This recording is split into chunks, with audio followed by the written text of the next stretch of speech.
Hello guys, welcome back to my channel సర్దాస్ kitchen. మొన్న చేపల మార్కెట్కి వెళ్ళాం కదండి. ఆ రోజు రొయ్యలు తీసుకున్నాను. నేను రొయ్యలు తీసుకొచ్చి దాన్ని ఎలా క్లీన్ చేసుకోవాలి ఏంటి అనేది నేను షార్ట్ వీడియోలో పోస్ట్ చేశానండి. ఒకసారి చూడకపోతే ఒకసారి వెళ్ళి చూడండి.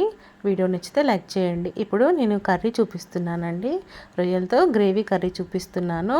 ఎలాంటి మసాలాలు యూస్ చేయకుండా ఎలా గ్రేవీ కర్రీ చేసుకోవాలో చూపిస్తాను, వచ్చేయండి. ఫస్ట్గా నేను క్లీన్ చేసుకుంటున్నానండి, నీచు వాసన రాకుండా. అందులో లెమన్, అలాగే పసుపు, అలాగే సాల్ట్ యాడ్ చేసుకొని మనం ఫస్ట్ క్లీన్ చేసేసుకోవాలండి. రొయ్యల్ని నీట్గా శుభ్రంగా ఇలా క్లీన్ చేసేసుకోవాలి. ఆ తర్వాత వీటిని వాటర్తో, మంచినీళ్ళ వాటర్తో మనం క్లీన్ చేసుకుందాము. క్లీన్ చేసుకొని ఒక ప్లేట్లోకి తీసేసుకోవాలి. ఇప్పుడు ఇలా క్లీన్ చేసుకోండి. అన్ని వీడియోస్ చూస్తున్నారు కానీ వ్యూస్ వస్తుంది, లైక్స్ ఇవ్వట్లేదు. ఫస్ట్ టైం కనుక నా ఛానల్ చూస్తుంటే ప్లీజ్ లైక్ చేయండి, షేర్ చేయండి, కామెంట్ చేయండి. మీకు వీడియోస్ నచ్చితే మీ కామెంట్ రూపంలో నాకు తెలియచేయండి. ఏమైనా సజెషన్స్ ఉన్నా నాకు ఇవ్వచ్చండి. తప్పకుండా నేను కూడా అలా ట్రై చేస్తాను.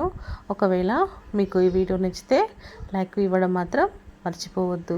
ఇప్పుడు మనం కర్రీలోకి ఎలా చేసుకోవాలో ప్రాసెస్ చూపిస్తాను. కర్రీ ప్రాసెస్లోకి వెళ్ళిపోదాం, వచ్చేసేయండి. ఇప్పుడు మనం సన్నగా కట్ చేసుకున్నామండి ఆనియన్స్. ఒక 4 ఆనియన్స్ నేను కట్ చేసి పెట్టేసుకున్నాను.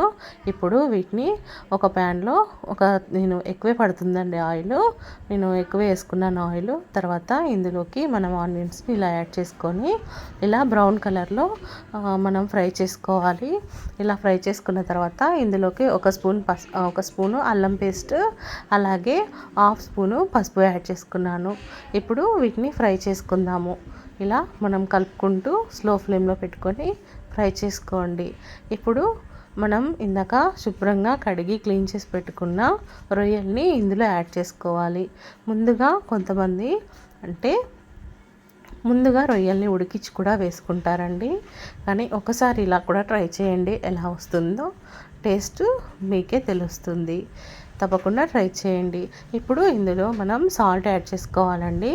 ఇప్పుడు మనం ముక్కలు వేయగానే ఒకసారి మనం సాల్ట్ కూడా యాడ్ చేసేసుకొని మూత పెట్టేసుకుందాము.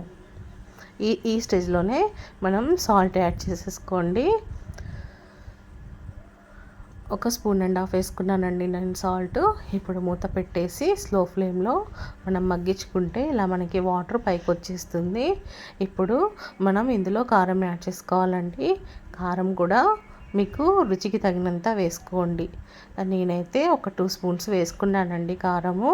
మీరు మీ టేస్ట్కి తగినంత మీరు వేసుకోండి.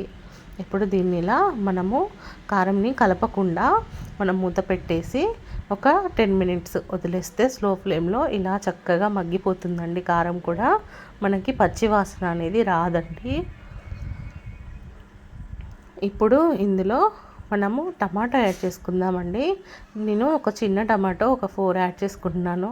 పెద్ద టమాటో అయితే ఒక 2 యాడ్ చేసుకోండి. యాడ్ చేసేసుకొని కలిపేసుకోండి. అంతే అండి, మనం ఎలాంటి మసాలాలు ఇందులో వేయట్లేదు, గుర్తుపెట్టుకోండి. అంటే బాదం పప్పు కానీ, జీడిపప్పు కానీ పేస్ట్ చేసి వేయడము, గసగసాలు, కొబ్బరి పొడి, ఇలా మనం ఎలాంటి పేస్ట్ వేయకుండా ఓన్లీ టమాటో అలాగే ఆనియన్తో రొయ్యల గ్రేవీ చేస్తున్నాము. చూడండి ఒకసారి. ఇది తెలంగాణ స్టైల్లో చేశానండి నేను. ఒకసారి తప్పకుండా ట్రై చేయండి. కావాలంటే మీరు ఆనియన్స్ని మెత్తగా పేస్ట్ చేసి వేసుకోవచ్చు. అలాగే టమాటోస్ కూడా మనం మిక్సీ పట్టుకొని వేసుకుంటే అలా కూడా బాగానే ఉంటుంది. ఒకసారి ఇలా ట్రై చేయండి. ఇప్పుడు మనం ఇందులో ధనియాల పొడి వేసుకుందామండి. 1 స్పూన్ ధనియాల పొడి, అలాగే 1/2 స్పూను గరం మసాలా. గరం మసాలాలో నేను ఏం కలిపాను అంటే లవంగాలు, ఇలాచి, దాచిన చెక్క, ధనియాలు, అంతే అండి. మూడింటిని కలిపి ఫ్రై చేసి పొడి చేసి వేసుకున్నాను. ఇప్పుడు ఫైనల్గా మనకి కర్రీ రెడీ అయిపోతుంది. ఇప్పుడు కొత్తిమీర యాడ్ చేసుకోండి. కొత్తిమీర యాడ్ చేసేసుకోండి.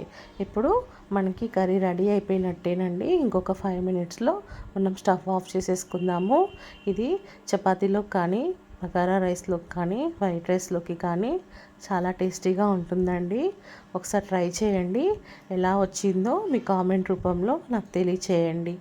బాగుంటుందండి ఈ కర్రీ, చాలా చాలా టేస్టీగా వచ్చింది. మీరైతే ఇష్టంగా తింటారు. ఒకసారి ట్రై చేసి ఎలా వచ్చిందో నాకు కామెంట్ చేయండి. తప్పకుండా ట్రై చేయండి.